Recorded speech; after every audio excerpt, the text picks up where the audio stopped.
The History of Herodotus. The 8th book, entitled Urania, translated by George Rawlinson, first published in 1858. This audiobook is based upon the Dunyazad Digital Library Edition. The Greeks engaged in the sea service were the following.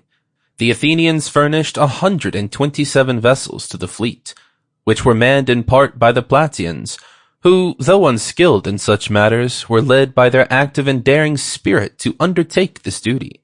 The Corinthians furnished a contingent of 40 vessels. The Megarians sent 20. The Chalcidians also manned 20, which had been furnished to them by the Athenians. The Aeginetans came with 18, the Sicyonians with 12, the Lacedaemonians with 10, the Epidalrians with 8, the Eretrians with 7, the Troezenians with 5, the Styrians with 2, and the Ceans with 2 triremes and 2 pentaconters.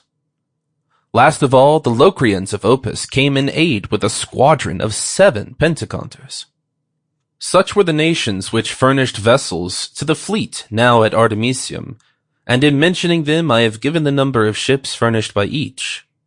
The total number of the ships thus brought together, without counting the pentaconters, was 271, and the captain, who had the chief command over the whole fleet, was Eurybiades, the son of Euryclides.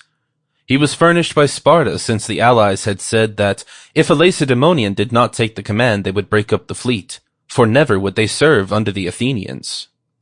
From the first, even earlier than the time when the embassy thus went to Sicily to solicit alliance, there had been a talk of entrusting the Athenians with the command at sea, but the allies were averse to the plan.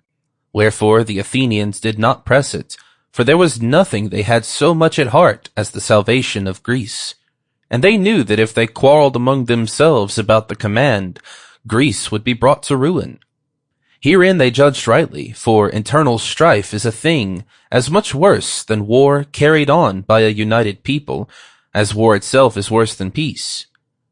The Athenians, therefore, being so persuaded, did not push their claims, but waived them, so long as they were in such great need of aid from the other Greeks, and they afterwards showed their motive, for at the time when the Persians had been driven from Greece, and were now threatened by the Greeks in their own country, they took occasion of the insolence of the Pausanias to deprive the Lacedaemonians of their leadership. This, however, happened afterwards. At the present time, the Greeks, on their arrival at Artemisium, when they saw the number of the ships which lay at anchor... Sample complete. Ready to continue?